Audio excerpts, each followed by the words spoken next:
Hi, Cops and Kids readers. My name is Lisa Rusnock, and I'm a reader here at the Cops and Kids Reading Room. And today I'm going to be reading Where the Wild Things Are and Wild About Books. If you can't join us on Wednesday, I hope you check us out on the Facebook page where you can watch these stories being read. This first book I'm going to be reading today is Where the Wild Things Are.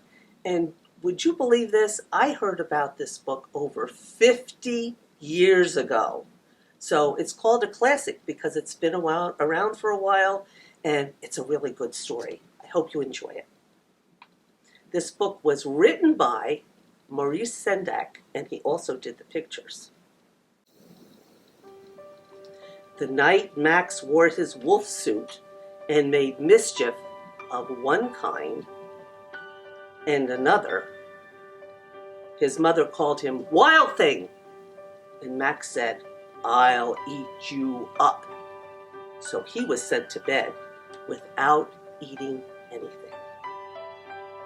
That very night, in Max's room, a forest grew and grew and grew until his ceiling hung with vines and the walls became the world all around. And an ocean tumbled by with a private boat for Max, and he sailed off through night and day, and in and out of weeks, and almost over a year to where the wild things are. And when he came to the place where the wild things are, they roared their terrible roars, and gnashed their terrible teeth, and rolled their terrible eyes, and showed their terrible claws. Till Max said, "Be still," and tamed them with the magic trick of staring into all their yellow eyes without blinking once. And they were frightened and called him the most wild thing of all. Have you ever tried to stare into somebody's eyes without blinking? How did you do? I usually end up laughing. Let's see what happens to Max. And they made him king of all wild things. And now, cried Max, let the wild rumpus start. And they danced, and they hung from the trees and yelled, and they had a parade with Max as king of the wild things. Now stop, Max said, and set the wild things off to bed without their supper. And Max, the king of all wild things, was lonely and wanted to be where someone loved him best of all. If I asked you, where would you want to be? Where someone loved you best of all. Where would you pick? I know I have a place. Let's see where Max goes.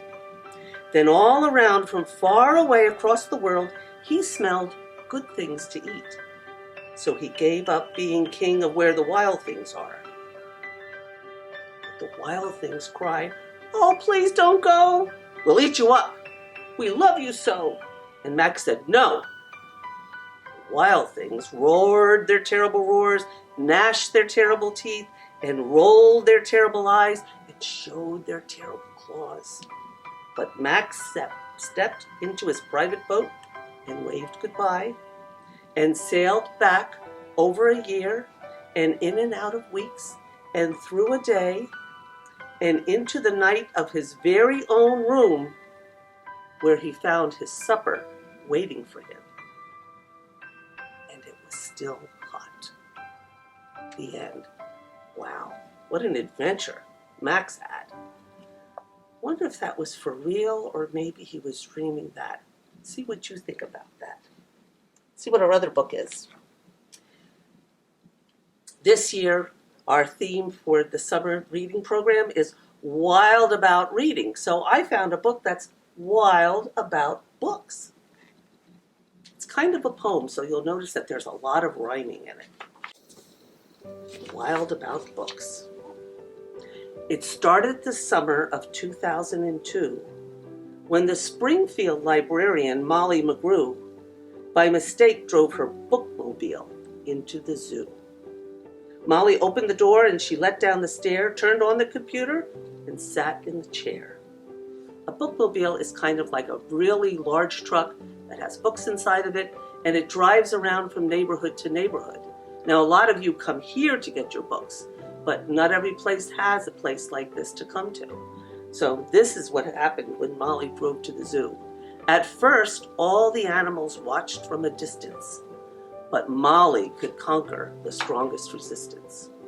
By reading aloud from the great Dr. Seuss, she quickly attracted a mink and a moose, a wombat, an oryx, a lemur, a lynx, 8 elephant calves, and a family of skinks. They all came around because they wanted to hear the story. In a flash, every beast in the zoo was stampeding to learn about this new something called reading. Forsaking their niches, their nests, and their nooks, they went wild, simply wild about wonderful books, choosing thin books and fat books, and Cat in the Hat books, and new books and true books, and heaps of how-to books. Could you imagine this happening at the zoo? Must have been great fun. Giraffes wanted tall books and crickets craved small books, while geckos could only read stick-to-the-wall books. The pandas demanded more books in Chinese. Molly filled their requests, always eager to please. She even found waterproof books for the otter, who never went swimming without Harry Potter. Raccoons read alone, and baboons read in bunches, and llamas read dramas with eating their lunches.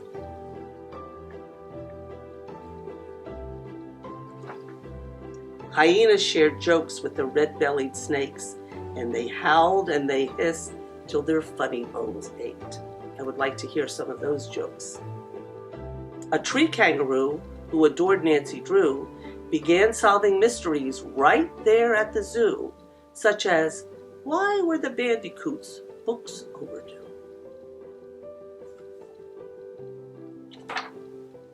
Gently, Molly taught lessons in treating books right. For the boa constrictor squeezed Crictor too tight. Baby bunnies mucked up Goodnight Moon with their paws. Giant termites devoured the Wizard of Oz. And Bear's love of books was completely outrageous. They licked all the pictures right off of the pages. I'm sure that's not what you do to your books. Tasmanian devils found books so exciting that soon they had given up fighting for writing. They made up adventures so thrilling and new that the others decided to be authors too. Pythons wrote with their tails, penguins wrote with their bills, and porcupines wrote with their very own quills. That happens a lot sometimes. You like to read so much that you get ideas in your head, and next thing you know, you're writing your own book. How many of you have started writing your own book? I bet you're good at it. At the new insect zoo, bugs were scribbling haiku.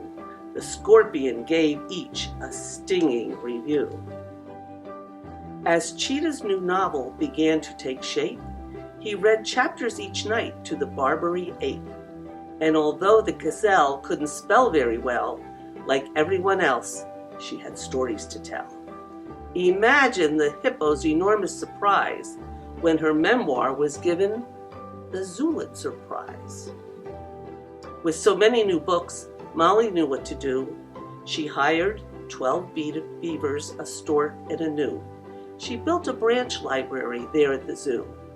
Then the animals cried, "We can do it ourselves! We can check the books out. We can put them on shelves." And they did, and they do, up to this very day. 3 cheers for the Zoobrary! Hip, hip, hip, hooray! When you visit the zoo now, you surely won't mind if the animals seem just a bit hard to find. They are snug in their niches, their nests, and their nooks, going wild, simply wild, about wonderful books. The end.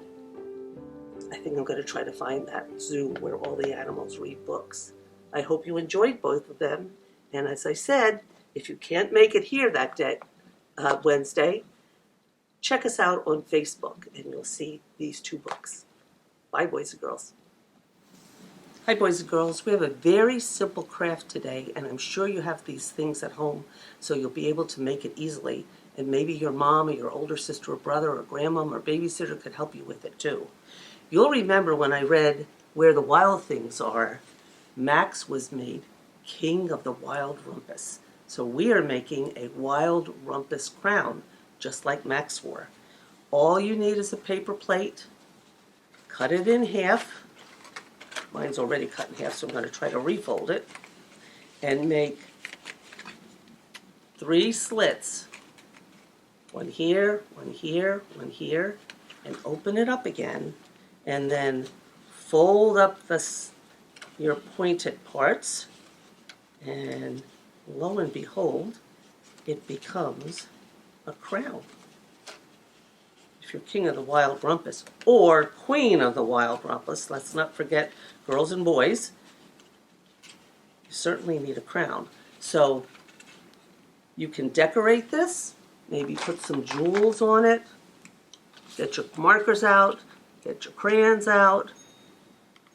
I'm going to put some emeralds on mine. It doesn't have to be really fancy. And then you could put the crown on your head when you're done and have a wild rumpus. Maybe do it outside and Mom won't make you not have your supper like Max's mom did. Remember, if you can't join us here, follow us on Facebook. See you soon.